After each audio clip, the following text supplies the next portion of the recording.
सुलेखा एक छोटे से गांव की बहुत प्यारी भोली भाली सी बच्ची थी और पूरी तरह से निग्लेक्टेड थी अपने माता पिता की तरफ से। कोई उसको इमोशनल सपोर्ट नहीं था, लेकिन एजुकेशन और एक टीचर का रोल उसकी लाइफ में, जिसने उसके जीवन को पूरी तरह से बदल दिया। कैसे? चलिए देखते हैं और पढ़ते हैं इस लेसन में के अब्बास की एक बहुत ही फेमस स्टोरी, भोली।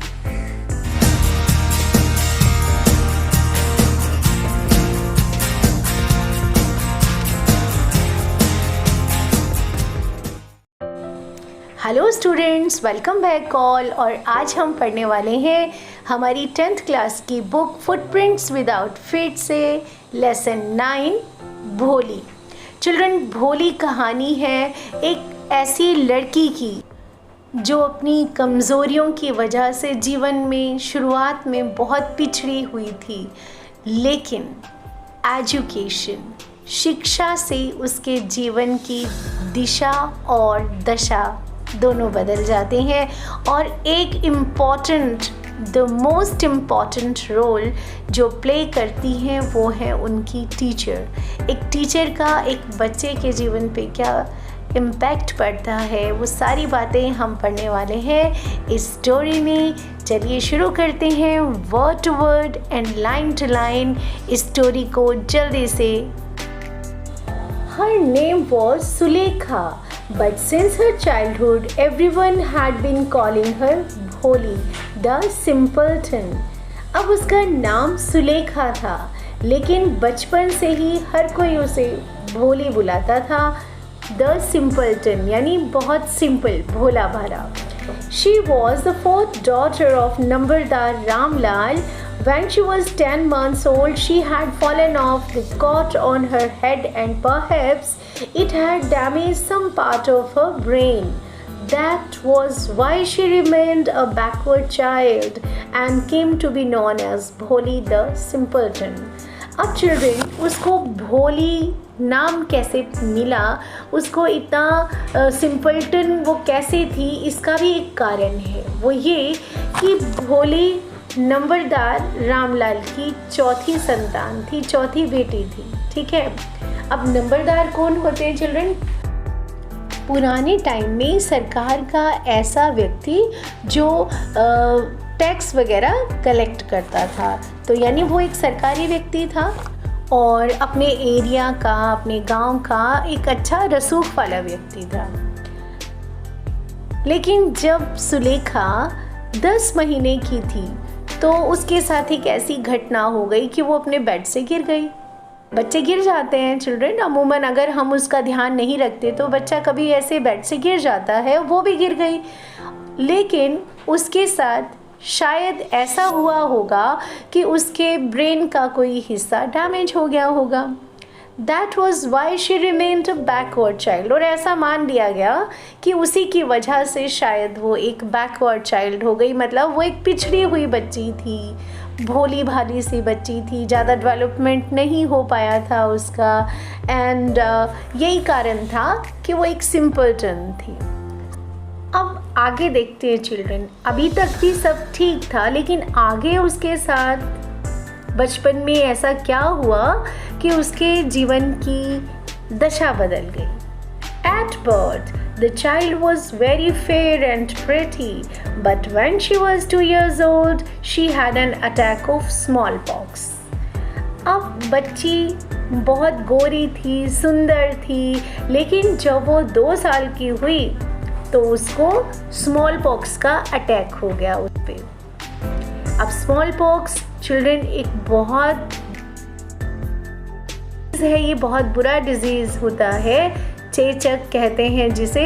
और इसमें इतना तेज़ बुखार होता है, उसके बाद बॉडी पे चेचक के निशान बन जाते हैं और वो उम्र भर के लिए होते हैं, वो कभी मिटते भी नहीं हैं। तो only the eyes were saved, but the entire body was permanently disfigured by deep black pock marks. लेकिन यहाँ पे भोली का दुर्भाग्य देखिए कि उसकी सिर्फ आंखें ही बची थी और पूरी बॉडी पर उसके ब्लैक पॉक मार्क्स हो गए, उसके वो चेचक के निशान बन गए। Little Sulekha not speak till she was 5 और 5 साल का होने तक भी अभी सुलेखा ने बोलना नहीं सीखा, बोल नहीं पाई।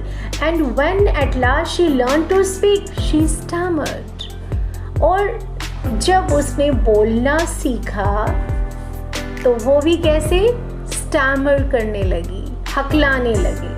The other children often made fun of her and mimicked her. As a result, she talked very little.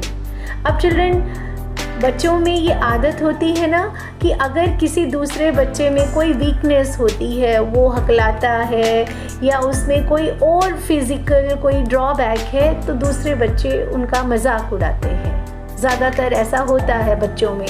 तो उसके साथ भी, अब ये पुराने टाइम की बात है, तो उसके साथ भी कुछ ऐसा ही हुआ।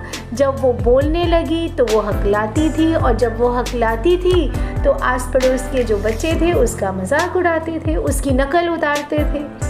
और यही कारण था कि वो बहुत कम बोलती थी। अब क्योंकि उसको शर्म महसूस होती थी कि अगर मैं बोलूँगी तो सब बच्चे मेरा मजाक उड़ाएंगे, इससे अच्छा है मैं ना बोलूँ, क्योंकि वो नकल करते थे ना बच्चे। तो बस इसी वजह से अब भोली चुपचाप सी रहने लग गई। Ramlal had 7 children, 3 sons and 4 daughters, and the youngest of them was Bholi. अब भोली के परिवार की बात करते हैं कि उसकी पारिवारिक स्थिति कैसी थी। रामलाल जो उसके पिता थे, उनके 7 बच्चे थे, 3 sons 3 बेटे और 4 daughters यानी 4 उनकी बेटियां थी, और जो भोली थी उनमें सबसे छोटी थी। It was a prosperous farmer's household and there was plenty to eat and drink. ये बात चिल्ड्रन हम पहले भी कर चुके हैं कि रामलाल अच्छे खासे परिवार से था, प्रॉस्परस था, अच्छा लैंडलॉर्ड था वो, और उनके घर खाने पीने की किसी प्रकार की कोई कमी नहीं थी। All the children except भोली were healthy and strong. भोली को छोड़कर बाकी सभी बच्चे एकदम स्वस्थ, हेल्दी और स्ट्रॉन्ग थे। The sons had been sent to the city to study in schools and later in colleges. Of the daughters, Radha, the eldest, had already been married. The second daughter, Mangla's marriage had also been settled, and when that was done, Ramlal would think of the third, Champa. They were good-looking, healthy girls, and it was not difficult to find bridegrooms for them. अब children, हमें ये भी पता है कि ये कहानी पुरानी है, राइट? और उस टाइम में जो बेटा बेटी में जो फ़र्क था बहुत ज़्यादा होता था। अब जो लड़के थे, रामलाल के जो बेटे थे, उनको तो शहर में पढ़ने के लिए भेजा गया, वो कॉलेज भी गए, लेकिन जो बेटियां थी, रामलाल ने अपनी बेटियों की एक सही समय पर शादियां कर दी, राइट? अब क्योंकि उस ज़माने में बस यही होता था कि बस बेटी को बड़ा करो, उसको तो एजुकेशन दिलाने की कोई ख़ास ज़रूरत नहीं है, बस इनकी तो घर के काम सिखाओ और शादी कर दो। तो उन्होंने भी ऐसा ही किया था, क्योंकि उस टाइम पे फैमिलीज़ में ऐसा ही हो रहा था। आजकल ऐसा नहीं है ना? ये आप भी देखते हैं। अब बड़ी बेटियां राधा और मंगला की शादियां हो चुकी थी। तीसरी बेटी चंपा की शादी के बारे में वो सोचते थे, और क्योंकि लड़कियां बहुत गुड लुकिंग थी, सुंदर थी, हेल्दी थी, तो उनको उनकी शादियों में भी किसी प्रकार की कोई प्रॉब्लम नहीं थी, और उनको अच्छे ब्राइडग्रूम्स मिल गए, राइट? उनके लिए अच्छा वर उनको तलाशने में कहीं कोई परेशानी नहीं हुई। But Ramlal was worried about Bholi. She had neither good looks nor intelligence. कितनी अजीब बात है ना चिल्ड्रन, जो आज के समय में अगर हम बात करें तो बहुत अजीब सा लग रहा है ये देखने में, सुनने में, कि रामलाल अपनी बेटी भोली के बारे में बहुत वरीड रहते थे, चिंतित थे। क्यों? क्योंकि वो दिखने में सुंदर नहीं थी, नॉर इंटेलिजेंट। इंटेलिजेंट भी नहीं थी। उनको ऐसा लगता था कि ये तो सिंपल है, भोली सी है और दिखने में तो बिल्कुल भी सुंदर नहीं है, पॉक मार्क्स हैं, तो आखिर इसका फ्यूचर क्या होगा। वो बहुत ज़्यादा इसके बारे में वरीड थे। भोली was 7 years old when Mangla was married. The same year, a primary school for girls was opened in their village.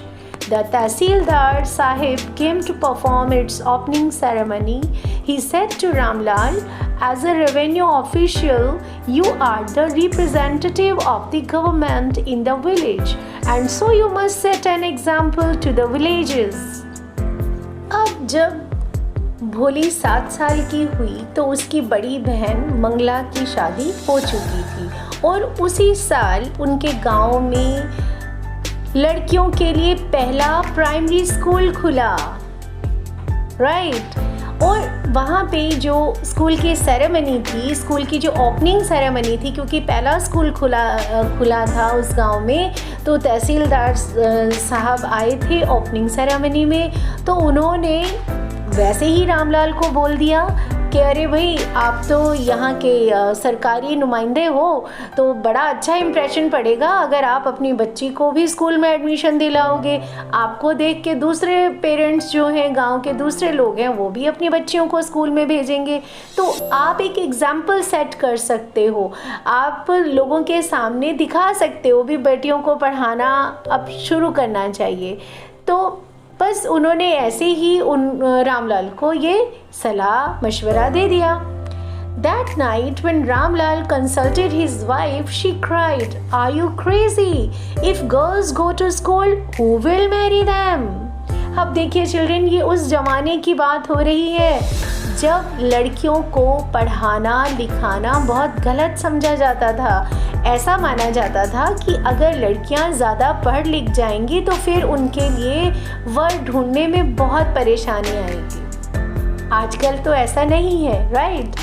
तो उस रात जब रामलाल स्कूल से घर आए, तहसीलदार ने जो उनको सलाह मशवरा दिया, तो उन्होंने ये बात अपनी पत्नी को भी बताई कि भी मुझे तहसीलदार साहब ने ऐसे एडवाइस किया है कि भी मैं अपनी जो भोली है उसको स्कूल में एडमिट करवाऊँ, उसको एडमिशन दिलाऊँ स्कूल में। तो पत्नी के क्या रिएक्शन थे कि आप पागल हो गए हो, लड़कियों को भी कभी कोई स्कूल भेजता है क्या, उनसे शादी कौन करेगा। But Ramlal had not the courage to disobey the Tahsildar. At last his wife said, "I will tell you what to do. Send Bholi to school, as there is little chance of her getting married. With her ugly face and lack of sense, let the teachers at school worry about her." अब क्योंकि मंगला की ही शादी हो चुकी थी और चंपा की शादी अभी होने वाली थी, उसके लिए वो वर ढूंढ रहे थे, तो उन्होंने चंपा को तो स्कूल नहीं भेजा। लेकिन अब क्योंकि रामलाल को लग रहा था अभी तहसीलदार साहब ने कहा है तो अब मैं उनकी आज्ञा का उल्लंघन भी नहीं कर सकता, तो मैं क्या करूं। तो पत्नी ने कहा कि अपन यूँ करते हैं, भोली को ही स्कूल भेज देते हैं, वैसे भी इसका कोई फ्यूचर तो है नहीं, दिखने में भी ये सुंदर नहीं है और इसकी शादी की तो कोई बात भी नहीं कर सकता क्योंकि वो गुड लुकिंग नहीं है ना, तो हम इसको स्कूल भेज देते हैं। ऐसे ही उन्होंने बस ये डिसीज़न ले लिया कि भोली को स्कूल भेज देते हैं क्योंकि उससे उनको फ़र्क नहीं पड़ने वाला, क्योंकि उसकी शादी भी नहीं कभी होने वाली। और अपने अगली फेस यानी जो उसका भद्दा चेहरा है और उसमें वैसे भी सेंस तो है नहीं क्योंकि वो सिंपल है, भोली है, अक्ल की कच्ची है, राइट। तो स्कूल वालों को ही उसकी फ़िक्र करने देते हैं। चलो इससे एक ये काम हो जाएगा कि हमारा भोली से कुछ समय के लिए पीछा छूटेगा। तो ये फैसला फाइनली लिया गया कि भोली को स्कूल भेज देंगे।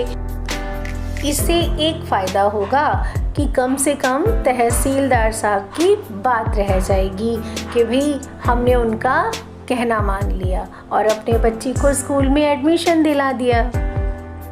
वेल चिल्ड्रन, तो ये था लेसन भोली का पार्ट 1 जिसपे हमने पढ़ा कि भोली के बचपन में क्या उसके साथ मिसहैपनिंग्स हुई, उसका बचपन कैसा था, उसका पारिवारिक जो उसका रोल था उसके डेवलपमेंट में वो कैसा था, उसके बारे में उसके परिवारजनों की क्या राय थी, वो कैसी थी, वो सारी बातें हमने इस पार्ट 1 में पढ़ी हैं। नेक्स्ट वीडियो में हम देखेंगे कि कैसे उसकी स्कूल लाइफ, जो वो फर्स्ट डे ऑफ स्कूल है, उसका इम्प्रेशन, और उसके बाद कैसे उसके जीवन की दिशा बदल जाती है, वो सब बातें हम पढ़ेंगे नेक्स्ट वीडियो में। Till then, read this, practice more and take care, bye.